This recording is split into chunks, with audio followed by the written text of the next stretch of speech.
16वें श्लोक में प्रभु कहते हैं, एवं प्रवर्तितं चक्रम्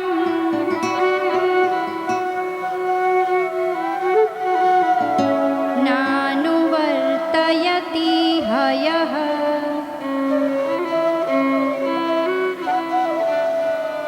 अघायुरिन्द्रिया रामो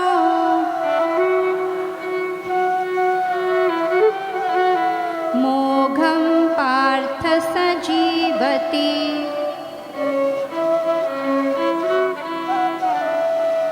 श्री कृष्ण कहते हैं एवं प्रवर्तितम चक्रम, इस प्रकार से यह सृष्टि का चक्र चल रहा है।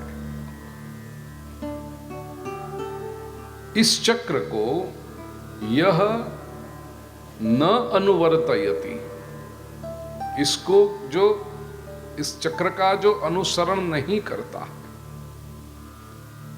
हे अर्जुन, सह इंद्रियारामः, वह केवल इंद्रियों के विषयों को ही या इंद्रिय के सुखों को ही भोगने वाला, केवल इंद्रियों को प्रसन्न करने वाला, इंद्रियों की गुदगुदी करने वाला, मोघम जीवति, वो व्यर्थ में जीता है। चक्र की एक विशेषता है, बड़े बड़े विचारकों ने भी कबूल किया कि मानव अन्य प्राणी से अलग है। सृष्टि की उत्पत्ति हुई, उसमें कितने सारे प्राणी हुए, लेकिन सभी, पूरी प्राणी सृष्टि एक तरफ और मनुष्य सृष्टि एक तरफ। क्यों? क्योंकि मनुष्य के पास बुद्धि है। Man is an animal, but man is an intelligent animal. और पिछले हजारों वर्षों से मानव की जो उत्क्रांति होती गई, उसने अपनी बुद्धि से जो संशोधन किए, इन्वेंशंस किए, आविष्कार किए, उसमें दो आविष्कार सबसे महत्वपूर्ण है। ये दो आविष्कार यदि न होते तो और कुछ भी संभव न था। और वो दो इन्वेंशंस हैं अग्नि और चक्र। अब जरा सोचिए कि यदि अग्नि अग्नि था, पृथ्वी का, संसार का एक परिबल है, वो महातत्व है।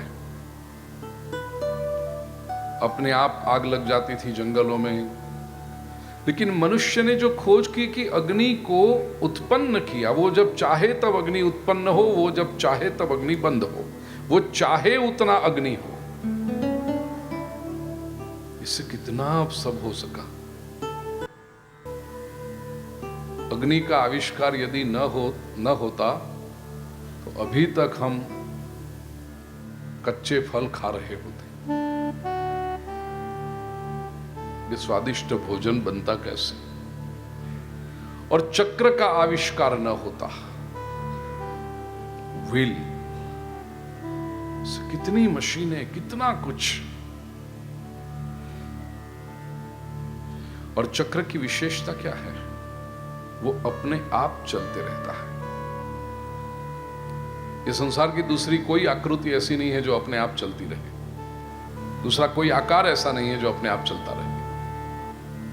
चक्र की विशेषता है, अपने आप चलते रहता। ये पूरी सृष्टि चक्रमय है।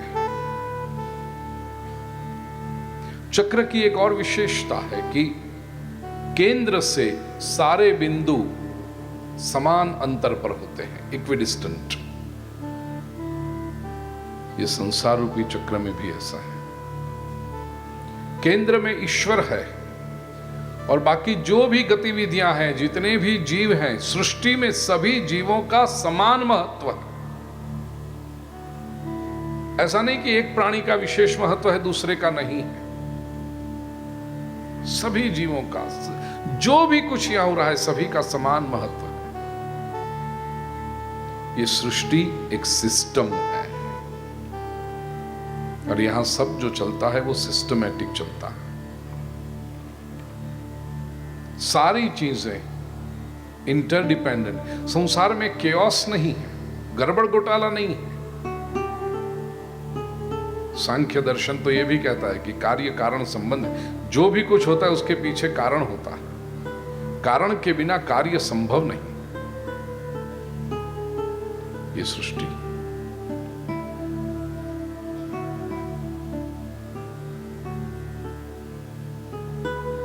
जीवन एक संयुक्त घटना है। इस चक्र को जो अनुवर्तन नहीं करता, इसका जो अनुसरण नहीं, इसका जो गौरव नहीं करता। मैं कई बार दृष्टांत देता हूं कि ये कुर्ता जो हम पहनते हैं, कपड़ा पहनते हैं, हम तो 200-500 रुपए में ले आते हैं। एक 500 रुपया क्या दे दिया, आप कहोगे ये कुर्ता मेरा हो गया। ये कुर्ते के पीछे कितने लोगों की मेहनत, कितना बड़ा चक्र है। वो किसान से शुरू करो जिसने खेत में कपास को बोया, कपास को उगाया, रुई अंदर से निकाली, रुई को, कॉटन को ले गए स्टॉकिस्ट के पास, वहां पर मिल में गया, मिल में से उस कॉटन के रेस, कितने लोग इन्वॉल्व होते गए। एक तरफ ये कुर्ते का जो आपने 200-500 रुपया दिया है वो रखो, और पीछे इतने लोगों की मेहनत देखो, आपको लगेगा कोई हिसाब नहीं 500 रुपए का। कितने लोगों की इसमें मेहनत लगी। उसमें कहीं से भी कोई भी चक्र बिगड़ जाता, कोई भी ऊर्जा उसका बिगड़ जाता, कैसे हो सकता था। हम उन सभी के ऋणी हैं। ये सभी का अनुग्रह हमारे ऊपर है। धन्यवाद की भावना रहनी चाहिए। सृष्टि के इस यज्ञीय चक्र का जब उल्लंघन होता है तो पूरे व्यवस्था तंत्र को हानि पहुंचती है। मनुष्य के सिवा पूरी जो प्राणी सृष्टि है, वनस्पति सृष्टि है, उसमें कहीं ये उल्लंघन दिखाई नहीं पड़ता। होता होगा तो बहुत माइनर लेवल पे होता है। It's not very obvious and it's not very dangerous. लेकिन मनुष्य जिस तरह से ये यज्ञीय चक्र का उल्लंघन करता है, सृष्टि के जो सिस्टम है उसका उल्लंघन करता है। आप देखना, हजारों वर्षों से गाय की जनरेशन चली आ रही है। गाय कभी मांस नहीं खाती, सिंह कभी घास नहीं खाता। ये जो सिस्टम से चले आ रहे हैं लाखों वर्षों से, जब से उनकी उत्पत्ति हुई तब से। क्यों गाय ने ऐसा नहीं सोचा होगा कि हमारे पुराने लोग तो ओल्ड फैशन थे, हम तो नए 21वीं सदी की गाय हैं, हम मॉडर्न गाय, तो चलो जरा चख लें।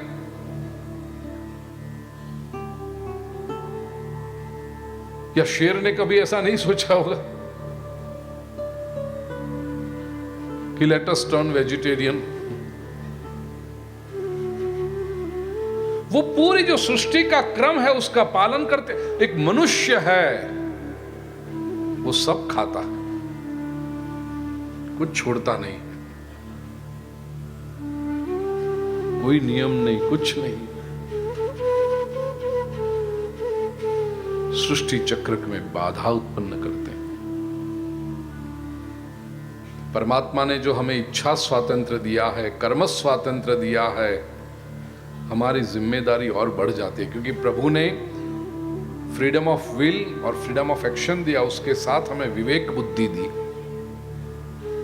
निर्णय करने की शक्ति दी।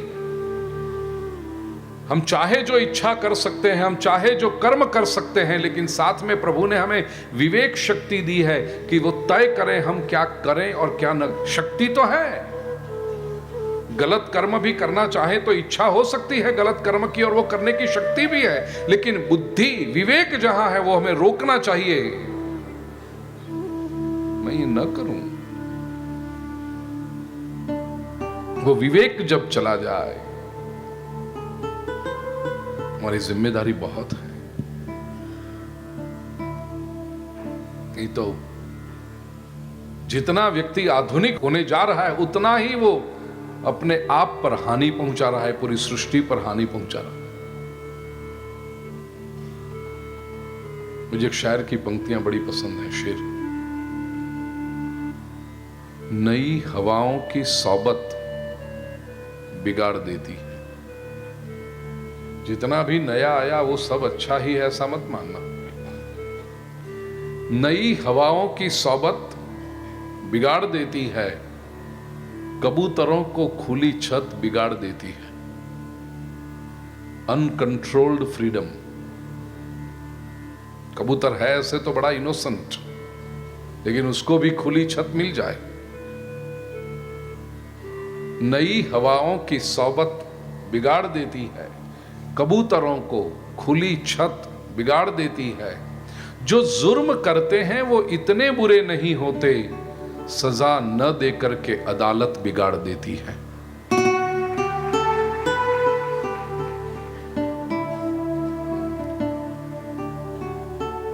ये सृष्टि चक्र में जो भी व्यवधान डालता है, अघायुरिंद्रियाराम, वो पापी है। केवल इंद्रियों को खुश करता है।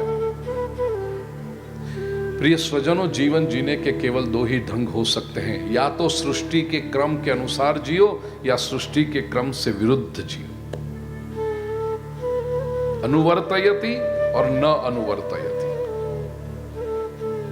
दो ही प्रकार के लोग हो सकते हैं। या तो जीवन की जो धारा है, अस्तित्व की जो धारा है, उसके साथ लयबद्ध रीत से जाने वाले आगे, और कुछ लोग ऐसे हैं कि वो धारा को तोड़ने वाले, उस धारा से विरुद्ध दिशा में, विपरीत दिशा में जाने। ये जो अस्तित्व है उसके साथ प्रेम हो सकता है, अस्तित्व के साथ युद्ध नहीं हो सकता।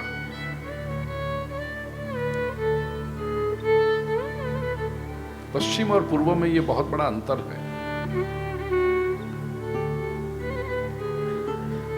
बर्ट्रैंड रसेल बहुत बड़ा तत्वज्ञानी हुआ, एथीस्ट था, नास्तिक था, लेकिन बड़ा आदरणीय विचारक हुआ 20वीं सदी का। उसने एक पुस्तक लिखा, कॉन्क्वेस्ट ऑफ नेचर, प्रकृति पर विजय।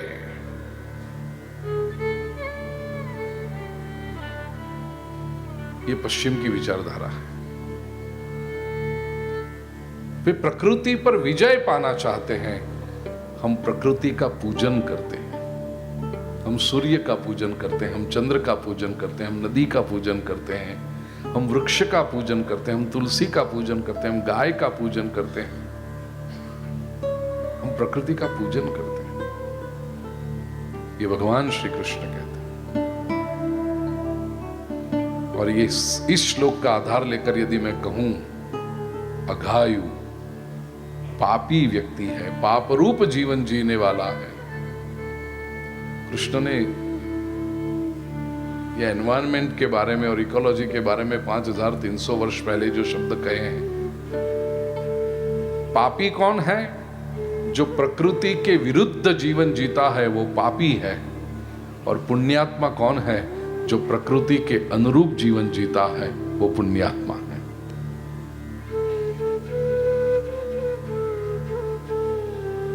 सृष्टि के इस चक्र को जो तोड़ता है, उसका अनुवर्तन नहीं करता, वो व्यर्थ जीवन जीता है। वो अपने स्वार्थ के लिए दूसरे प्राणी की आहुति देता है, जबकि दूसरे के लिए अपनी आहुति दे, अपने सुखों की आहुति दे, वो पुण्यात्मा है। मनुष्य कृतकृत्य जीवन कैसे जी सकता है? और ये जो केवल इंद्रियों को संतुष्ट करने के लिए नहीं,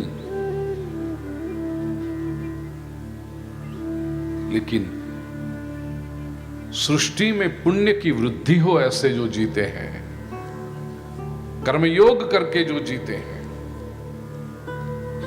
परमात्मा को प्रसन्न करते हुए जो जीते हैं, और इन द बार्गेन जो स्वयं कृतकृत्य भाव से जीते हैं, उनका जीवन कैसा होता है 17वें श्लोक में बताया। यस्त्वात्मरतिरेव स्यात्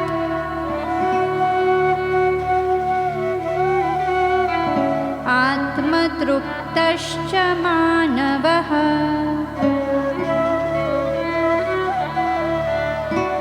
आत्मन्येव च सन्तुष्टः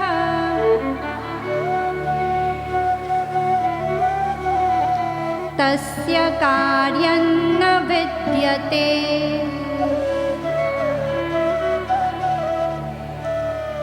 यह तो आत्मरति ही एव स्यात्। तू, लेकिन, तो अभी तक जो कह रहे थे पिछले 3 श्लोकों में जो बात करी, या तो 16वें श्लोक में जो बात करी, पापी लोग जो जीवन जीते हैं, सृष्टि के यज्ञीय चक्र के विरुद्ध, प्रकृति के नियमों के विरुद्ध जो जीवन जीते हैं, वो तो पापी हैं। लेकिन करके मतलब उनसे विरोधी जो हैं, अच्छे लोग हैं, वो कैसा जीवन जीते हैं, इसके लिए तू शब्द से शुरुआत की। तो यह जो मानवः शब्द का प्रयोग भी कैसा किया, देखो वहां किया था अघायु, इंद्रियाराम, पापी, केवल इंद्रियों को संतुष्ट करने वाला। वहां भगवान ने मानव शब्द नहीं रखा, यहां इस श्लोक में कहा तू यह मानव, जो मनुष्य। मनुष्य कौन है? मनसा कर्माणि सिव्यति इति मनुष्य, मनःपूर्वक एक एक कर्म करता है, सोच समझ के जो कर्म करता है वो मनुष्य है। मनोरपत्यः मानवः, मनु की जो संतान है, सृष्टि आगे क्या थी उसके बारे में भी उसको गौरव है, और हमने जो सृष्टि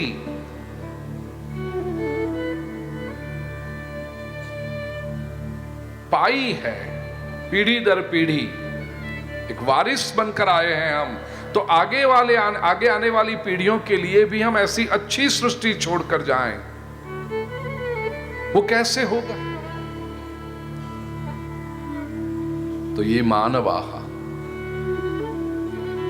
आत्मरतिः एव च आत्मतृप्तः च आत्मनि एव संतुष्टः स्यात् तस्य कार्यं न विद्यते। जो आत्मरति में रहते हैं, आत्मा में प्रीति रखते हैं, आत्मा में रति शब्द में समझाता हूं, आत्मा में तृप्त है और आत्मा में संतुष्ट है, तस्य कार्यम न विद्यते, उसे कुछ करने को है ही नहीं। ये श्लोक में 3 शब्दों को समझना, आत्मरति, आत्मतृप्ति और आत्मसंतुष्टि।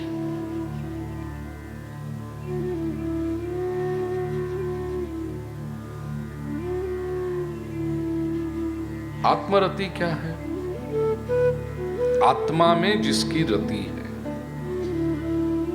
रति शब्द का अर्थ है किसी भी वस्तु या व्यक्ति की इच्छा करके उसमें रमण करना, उस वस्तु से, उस व्यक्ति से आपको सुख मिले, आनंद मिले, इसे कहते हैं रति।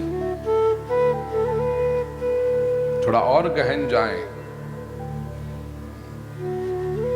पति पत्नी के प्रेम की पराकाष्ठा जो है उसको रति कहते हैं। रति ये प्रेम से भी ऊंची अवस्था है थोड़ी। अब प्रेम कई लोगों से कर सकते हो, रति सबके साथ नहीं कर सकते, वो तो पात्र एक ही होता है।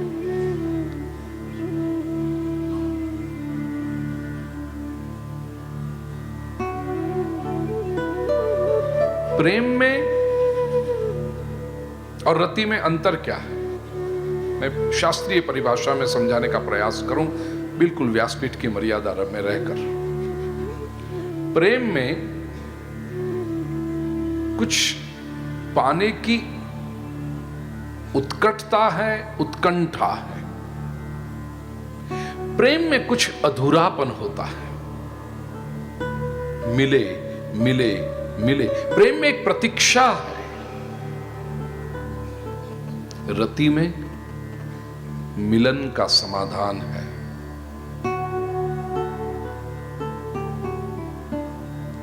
प्रेम में जिसकी प्रतीक्षा है वो मिलेगा या नहीं मिलेगा। मिलेगा तो आनंद है, न मिलेगा तो उस प्रतीक्षा का भी एक आनंद है।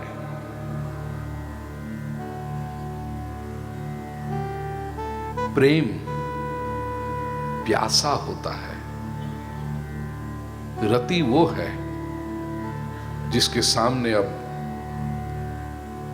जिसकी अभिलाषा थी वो आ गया है, बस। ये अंतर है प्रेम में। यहां पर भगवान श्री कृष्ण आत्म प्रेम शब्द नहीं कहते, आत्मरति शब्द का प्रयोग करते।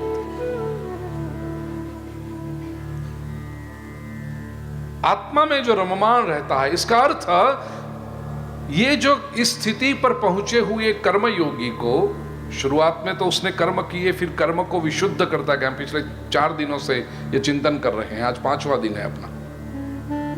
कर्म को वो विशुद्ध करता गया। विशुद्ध कर्म करते करते उस स्थिति पर पहुंचा है कि अब उसे लगा कि कर्म मेरे लिए क्यों करूं, मैं कर्म तो अन्य के लिए करूं, परोपकार के लिए करूं। और उस स्थिति में आकर के कर्म के फल की अभिलाषा जब छूट गई, पहले तो कर्म विशुद्ध किए, कर्म को निष्काम किया। शुरुआत में कर्म के लिए वो दौड़ता था। क्यों दौड़ता था? क्योंकि अपनी कोई कामना थी, अपनी कोई इंद्रिय को सुख देना था। कान कहते हैं कुछ ढम ढम ढम ढम वाला संगीत सुना है, चलो तो गए। आंख कहती थी कुछ देखना है, इसलिए गए। नाक ने कहा वहां कोई अच्छी खुशबू मिलेगी, इसलिए दौड़े। या तो पूज्य डोंगरे जी महाराज शब्द प्रयोग करते थे, ये लूली जीभबाई, उसने कहा वहां कुछ स्वादिष्ट मिलेगा, इसलिए दौड़े। या घर में रह करके ऊपर नीचे सब किया कुछ। कर्म क्यों करते थे? कर्म करते थे इंद्रियों की कामना के लिए करते थे। धीरे धीरे धीरे कर्म शुद्ध हो गया। अब हम इंद्रिय की कामना के लिए कर्म नहीं करते, यज्ञीय भावना से कर्म करते हैं। अपनी उन्नति के लिए कर्म करते हैं। कर्म करने का हेतु अब ये नहीं रहा कि मुझे मन हुआ, मेरी मन की इच्छा हुई, मेरी कोई इंद्रिय मांग रही है इसलिए मैं दूं। नहीं, उससे मेरा विकास होगा ये कर्म से। कान तो कहे कि मुझे वो डम डम डम डम वाला संगीत सुनना है, लेकिन तुरंत मेरी बुद्धि, विवेक बुद्धि बीच में आ जाएगी। वो डम डम वाला संगीत सुन के मेरा विकास होगा? क्या प्रभु ने इसलिए मुझे इस संसार में भेजा है? ये संसार में मैं आया हूं किस लिए? और जितना समय लेकर आया हूं उसमें अब समय बचा कितना? वो समय में do I have the freedom to waste so much of time on that dumb डम?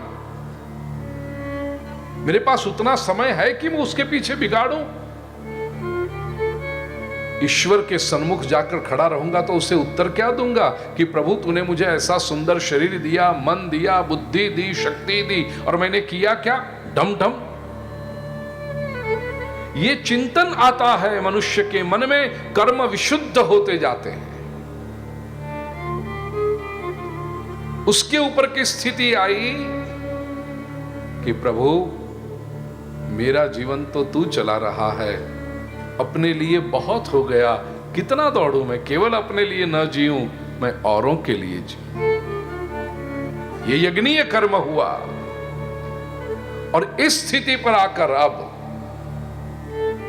आत्मरति, ये स्थिति आ गई। अपने आत्मा में ही रममाण, उसके मनोरंजन का, उसके सुख का, उसकी शांति का साधन कोई वस्तु, कोई व्यक्ति, कोई परिस्थिति बाहर नहीं है, अपने भीतर ही है, अपने में ही है। ये आत्मरति है। कर्मयोगी इस स्थिति पर पहुंचता है जहां ज्ञान योगी पहुंचता है।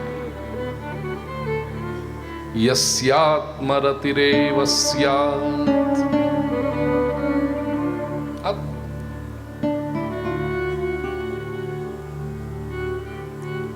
भगवत गीता का यह परिणाम है, श्री कृष्ण के शब्दों का चिंतन करते रहोगे ना तो यह स्थिति आती। शैलाबेन, मैं कहूं तेरी बात जरा यहां की। ये जो मेरी बहना है शैलाबेन, जो श्लोक हमें बुलाती,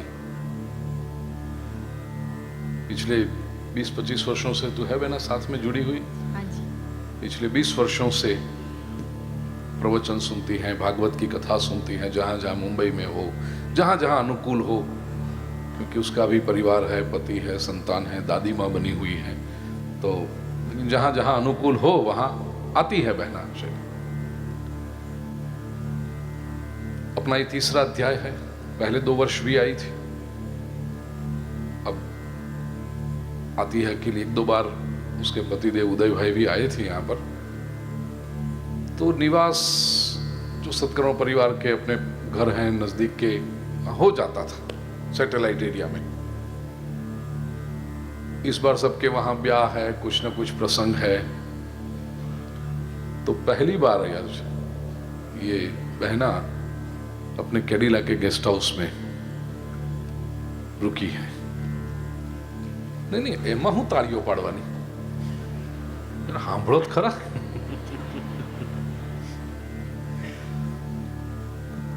पहले दिन उसके पति उदय भाई मेरे भरोसे पर भेजते हैं कि गुरुजी आपके साथ बहना अकेली, तो मेरा कर्तव्य बनता है, मैंने पूछा कि बहना सब ठीक है तेरे निवास की व्यवस्था वहां पर? तो बहना ने कहा कि भाई जी है तो सब ठीक, लेकिन अकेलापन, क्योंकि भाट में है ना, थोड़ा आइसोलेशन है, तो मैं कभी ऐसे रही नहीं हूं ऐसे अकेले में। है व्यवस्था बहुत अच्छी, कमरा बहुत अच्छा है, बाकी भोजन की व्यवस्था बहुत अच्छी है, सब कुछ अच्छा है, it's only thing that loneliness. मैंने कहा बिन कोशिश कर, नहीं तो फिर दूसरी कुछ व्यवस्था करता हूं। अपने अहमदाबाद में तो कई परिवार हैं, पूछूंगा किसी से। 1-2 परिवार में पूछा भी, लेकिन दूसरा दिन हो गया, तीसरे दिन सुबह उसने मुझे मैसेज भी भेजा, लेकिन मैसेज मैं देखता नहीं हूं बार बार, तो उसने देखा होगा कि मैसेज अभी तक पढ़ा नहीं है मैंने। उसने फोन किया मुझे, कहती है भाई जी कोई व्यवस्था मत करना, शुरुआत में मुझे थोड़ा अकेला लगा, लेकिन अब मुझे यहाँ बहुत अच्छा लगता है, प्राकृतिक सौंदर्य है, अकेलापन है। और उसने कहा कि अकेली हूं ना तो भगवान की भक्ति बहुत ज्यादा होती है यहाँ पर।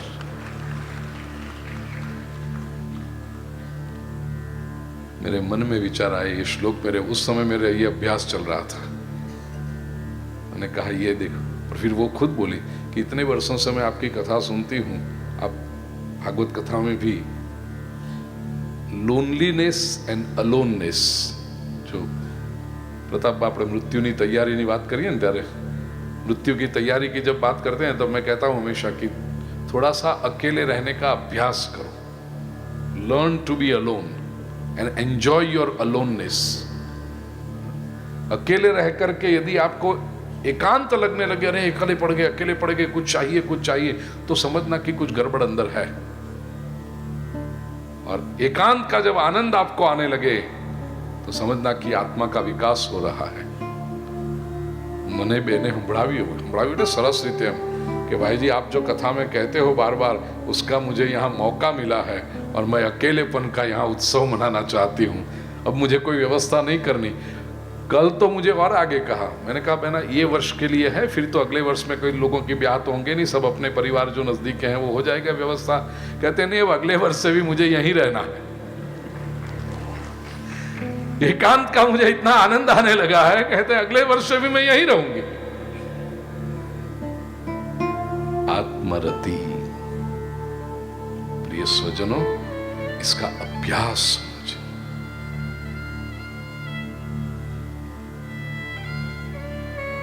कोई वस्तु चाहिए, कोई व्यक्ति चाहिए, कुछ साधन चाहिए नहीं, आत्मा है ना, और आत्मा जो है वो परमात्मा का अंश है, ईश्वर तत्व के साथ जुड़े हुए हो। अब आप कौन सी वो बाहरी गाड़ी जो जैसे छोटा बच्चा चलने के लिए ठेलन गाड़ी चलाए ना, क्या ढूंढने चले हो आप सुख के लिए? सामने से आकर मिल जाए तो ठीक, लेकिन उसके लिए दौड़ना नहीं है।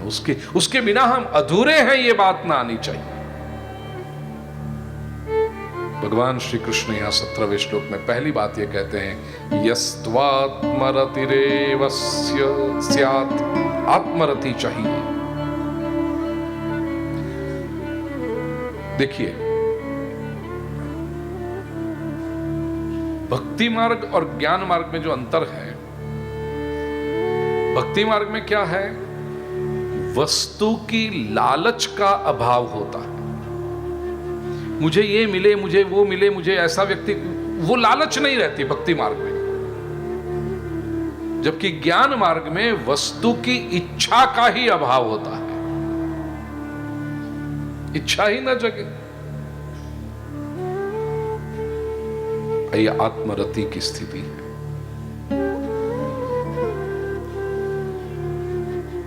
आत्मतृप्ति ये दूसरी अवस्था है। महापुरुष आत्मतृप्त होते हैं, ईशतृप्त होते हैं। जैसे देखिए, अपने अध्यात्म की एक विशेषता यह है कि आध्यात्मिक बात को समझने के लिए दृष्टांत तो सांसारिक ही होंगे, क्योंकि वो हमारी पकड़ के अंदर है। We can comprehend those examples. जैसे पतिव्रता स्त्री अपने पति के सिवा अन्य पुरुष के पास तृप्ति पाने के लिए नहीं जाती, ठीक इसी तरह ये महामानव परमात्मा को छोड़कर अन्यत्र कहीं भी किसी विषय में, किसी व्यक्ति में, किसी परिस्थिति में अपना समाधान नहीं ढूंढते, वो प्रयास भी नहीं करते, केवल ईश्वर में ही। अब यहां फर्क क्या है, एक बात समझ लीजिए। यहां श्री कृष्ण हमने जो वैराग्य पकड़ रखा है उसकी बात नहीं करते। हमारा वैराग्य क्या है? केवल घर छोड़ के भागने वाला वैराग्य है। हमारा वैराग्य क्या है? नहीं नहीं नहीं नहीं वाला, वो धक्के मारने वाला वैराग्य है। कृष्ण इसकी बात नहीं करते। कृष्ण आत्म तृप्ति की बात करते। वो कैसी परिस्थिति है वो समझिए, on a very fine psychological level. संसारी व्यक्ति यदि कोई स्वादिष्ट भोजन खाए, नाम आपो ने कोई एक वस्तुનું,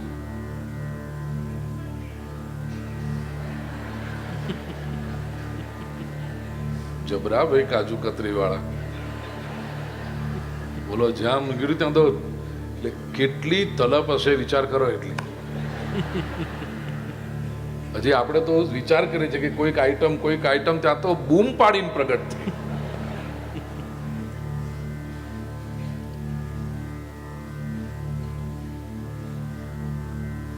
ચાલો તો એ જ રાખીએ। હવે આટલો બધો પુરુષાર્થ એમણે કર્યો,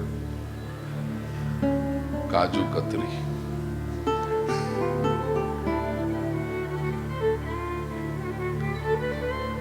काजू कतली कोई सामान्य व्यक्ति खाए, सुख मिलता है, उसको आनंद मिलता है। और वही काजू कतली किसी महापुरुष को दी जाए तो वो भी जब आरोगेंगे उनको भी वही आनंद होता है। ऐसा नहीं कि वो अरे काजू कतली ली जाए, वो नहीं। डायबिटीज हो तो बात जुदी, वो कहेंगे वो अच्छी है, उनको भी वही आनंद होगा। लेकिन फर्क क्या है? सामान्य व्यक्ति ये आनंद फिर से मिले इसलिए बार बार काजू कतली का विचार करता है, और उसे ये लगता है कि काजू कतली से मुझे आनंद मिलता है, ये सामान्य व्यक्ति की मनस्थिति है। जबकि आत्म तृप्ति जिसकी है, उसके सामने भी काजू कतली आए तो उसको आनंद मिलेगा, वही स्वाद मिलेगा, लेकिन वो ये सोचेगा ये आनंद कहां से आया, ये आनंद काजू कतली में से नहीं आया, आनंद मेरे भीतर था। काजू कतली तो एक निमित्त बनी है, यदि भीतर आनंद न होता तो कितनी भी काजू कतली डालो वो व्यक्त हो सकता था। यदि काजू कतली, मैं कई बार ये दृष्टांत देता हूं, यहां भी मैंने कुछ आगे के अध्याय में दिया होगा। सुख या आनंद का स्रोत वस्तु या व्यक्ति कभी नहीं हो सकती। प्रश्न पूछता हूं, उत्तर दीजिएगा। आप में से कितने लोगों को बैंगन पसंद है? जरा हाथ ऊपर कीजिए। जितने लोगों को बैंगन अच्छा लगता हो वे जरा हाथ ऊपर कीजिए। भाई वीडियोग्राफर, ये एंगल लो आप, जरा हाथ ठीक से ऊपर कीजिए। हाँ, इतने लोगों को लॉन्ग शॉट लिया ना? ओ हाँ हाँ ठीक है। अब कितने लोगों को बैंगन अच्छा नहीं लगता है वो जरा हाथ ऊपर कीजिए। इसमें बैंगन को क्या लेना देना?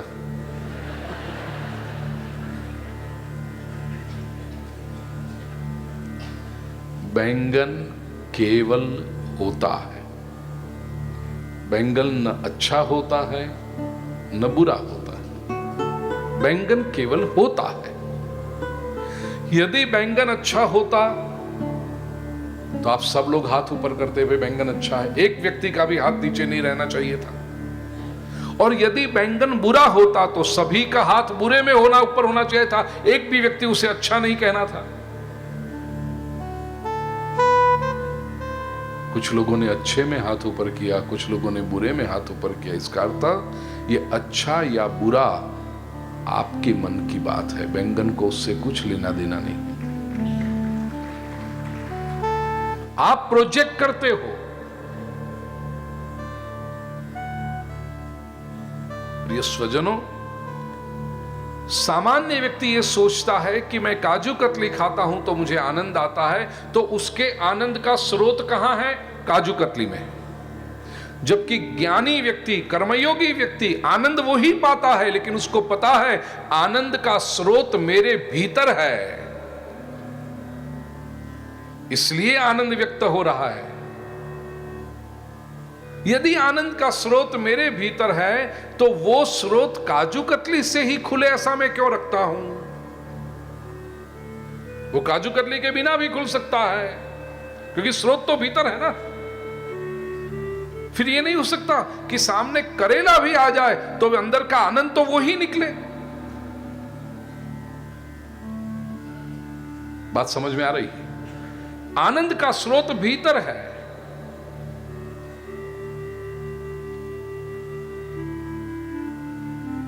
मिठाई आपके घर में है, ये जब पता चल गया आपको कि यू हैव इनफ स्टॉक, अब आप पड़ोसी डब्बा लाके दे उसकी प्रतीक्षा करोगे? नहीं। पड़ोसी लाके देगा तो कहो सरस તમારા ઘરે ગાજરનો હલવો બનાવ્યો એમ, लो हमारे घर में से भी थोड़ा ले जाओ, करोगे आप? ना नहीं करोगे। वो पड़ोसी लेकर आया तो हे चला जाए यहां से, वो नहीं कहोगे आप। लेकिन आपको पता है कि आपके पास भंडार भरा हुआ है, और जब आपको आनंद की या सुख की अभिलाषा होगी तो आप ये मायूस बन के नहीं बैठोगे कि कब कोई पड़ोसी आए, कब गाजर का हलवा लाए, कब काजू कतली लाए, कब ये करे। आपको भीतर पता है, पड़ा है, आपको बनाना आता है, स्रोत आपके पास है। बस जिसको ये पता चल गया आनंद का स्रोत मेरे भीतर है, अब वो किसी बाहरी वस्तु, व्यक्ति या परिस्थिति पर निर्भर नहीं है। और ये स्थिति आई, उसे कहते हैं आत्मतृप्ति। तो आत्मरति, आत्मतृप्ति।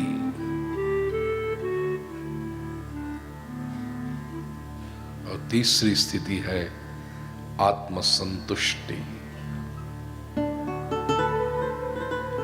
आत्मसंतुष्टि क्या है?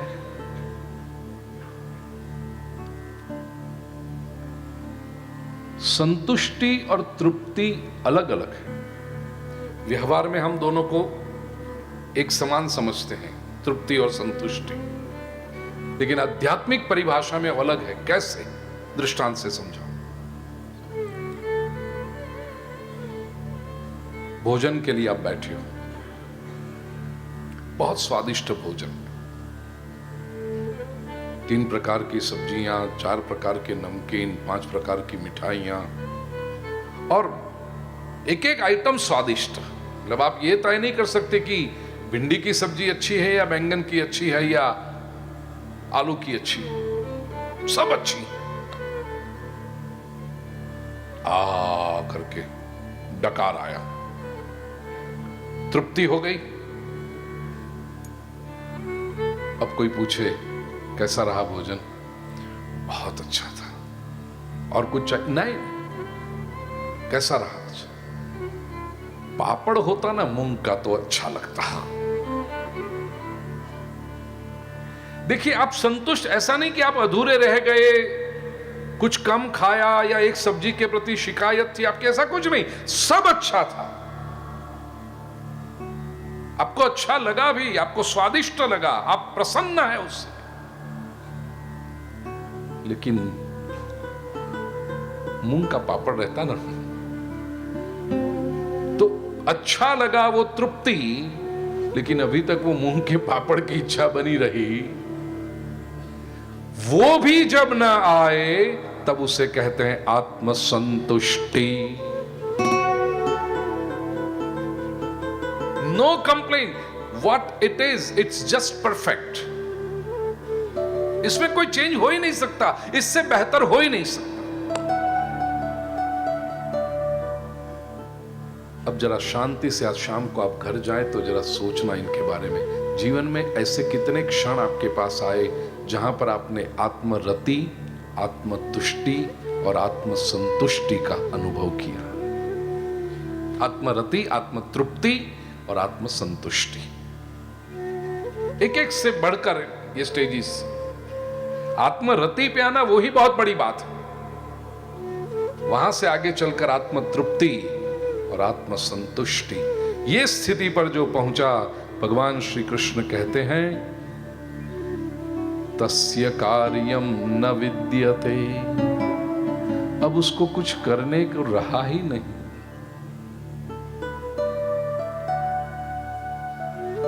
इतनी प्रसन्नता, इतना संतोष, किसी भोग की अभिलाषा नहीं, कृतकृत्य हो गया। ऐसा ये व्यक्ति है। जिस व्यक्ति की बाह्य पदार्थों में से जो क्षणिक अशाश्वत सुख मिलते हैं, वो आसक्ति हट गई। अब उसने जान लिया कि वस्तु में से सुख मिलता है, लेकिन वो हर सुख के ऊपर एक्सपायरी डेट लिखी हुई होती। चाहे वो सुख किसी व्यक्ति से मिलता हो, वस्तु से मिलता हो या परिस्थिति से मिलता हो, वो सुख कभी परमानेंट नहीं हो सकता। ये महाशय जिनको काजू कतली बहुत अच्छी लगती है, उनको आप लाके दो, जो आजू बाजू वाले हैं जरा कृपा करना उनके ऊपर, क्योंकि मुझे तो पता नहीं किसने कहा, लेकिन आजू बाजू वालों को पता होगा किसने कहा। आप पाव किलो खिलाइए तो वो प्रसन्न होंगे, वाह वाह काजू कतली, और अच्छे से अच्छी, अहमदाबाद में जो अच्छी से अच्छी ब्रांड वाली मिलती हो वो। आधा किलो खिलाइए, 1 किलो खिलाइए, और उससे ज्यादा देंगे तो भाई साहब क्यों बोलियो बाप जी ना प्रवचन में। हवे रेवा दो, हवे नहीं। क्यों? काजू कतली इतनी अच्छी लगती थी आपको, खाइए ना, हम दे रहे हैं, खाते रहिए काजू कतली। आधा किलो भी बहुत हो गई ना, कौन खाए दिखाए। तो प्रत्येक सुख के ऊपर जो वस्तु व्यक्ति परिस्थिति से मिलता है उसके ऊपर एक एक्सपायरी डेट लिखी है, और ये जिसको पता चल गया, साथ में जिसको ये पता चला कि मेरे भीतर से जो आनंद का स्रोत बहता है वो अखूट है, वो कभी समाप्त नहीं होता, तो अब वो कर्म करेगा केवल जीवन निर्वाह के लिए, जो करने हैं वो, बाकी के सारे वो फिजूल नहीं बैठेगा, ये भी ध्यान रखना। लेकिन उसके बाकी के सारे भी जो भी कर्म होंगे वो परोपकार के लिए होंगे, यज्ञीय भावना के लिए, अपने लिए नहीं।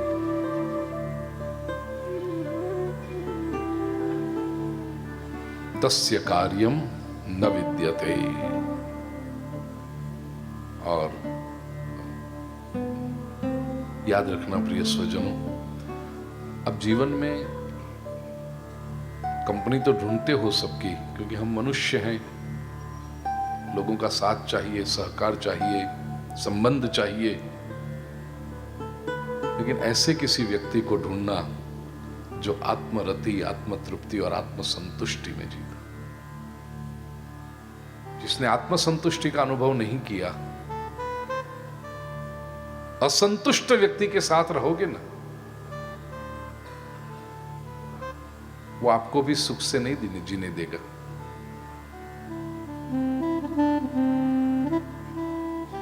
ऐसे किसी व्यक्ति का साथ ढूंढना, जहां भी संबंध बने, इतना देखना कि ये व्यक्ति संतुष्ट है,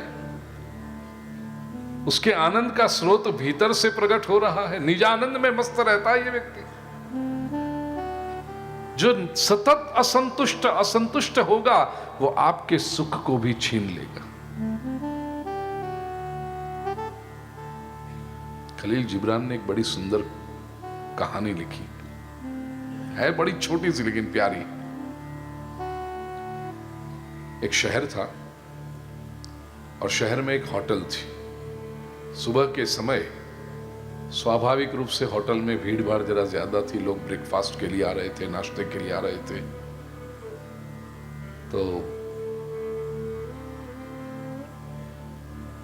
गांठिया, जलेबी, खमण ढोकळा, फाफड़ा, એ બધું ચાલતું હતું। લોકો ચા પીએ, કોફી પીએ। પછી પેલું શું આપણે દિવાળી વખત બને ને ચોળાફળી, મઠિયા, હા મઠિયા, એ બધું સરસ આમ ચાલતું હતું હોટલમાં।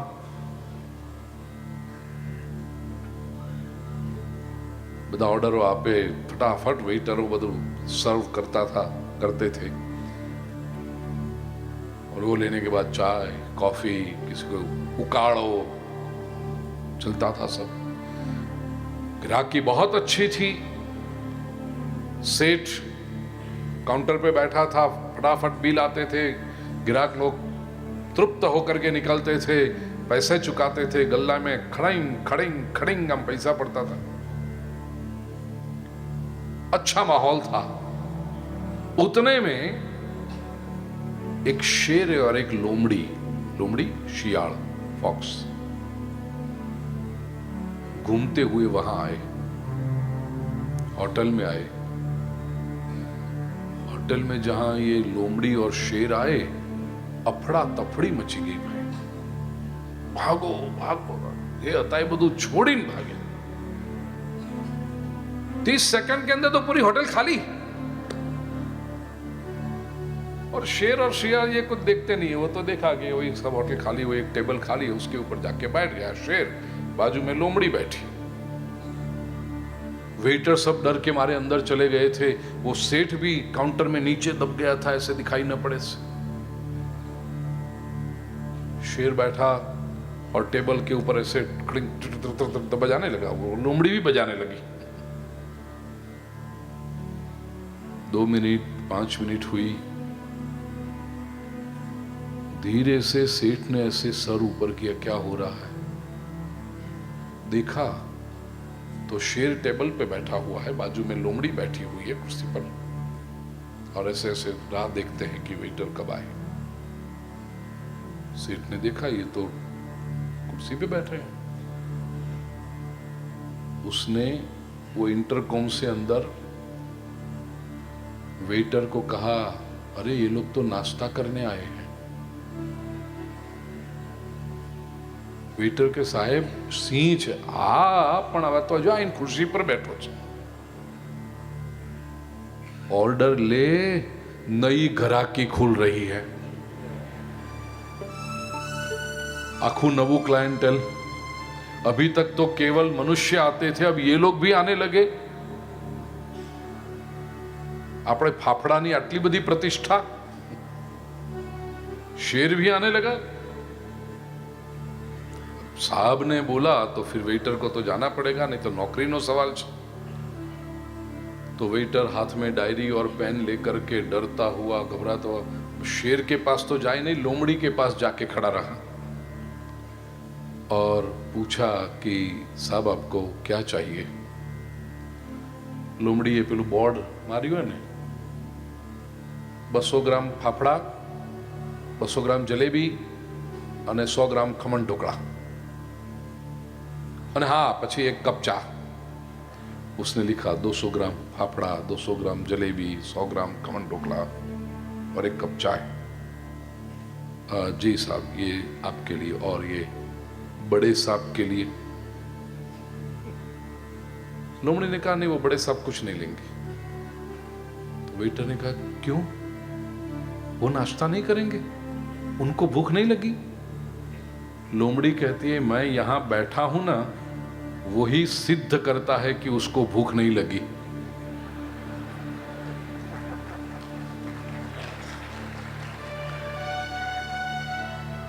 उसको यदि भूख लगी होती तो मैं कब का उसका नाश्ता बन जाता। वो संतुष्ट है।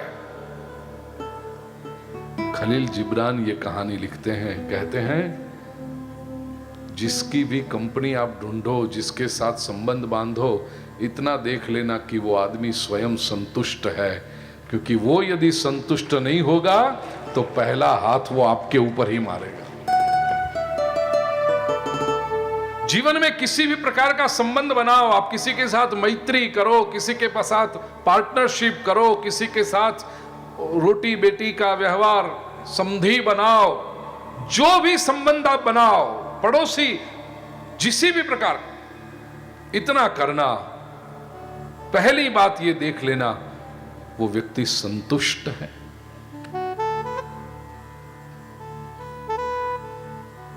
आत्मसंतुष्ट तस्य कार्यम न विद्यते। उसके साथ वो संबंध में आपको आनंद आएगा, वो आपको नुकसान नहीं करेगा।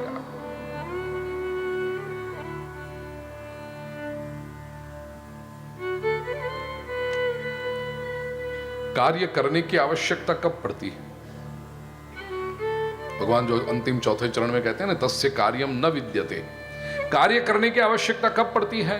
जब अपने भीतर कोई न्यूनता, कोई कमी, कोई अपूर्णता दिखाई पड़े,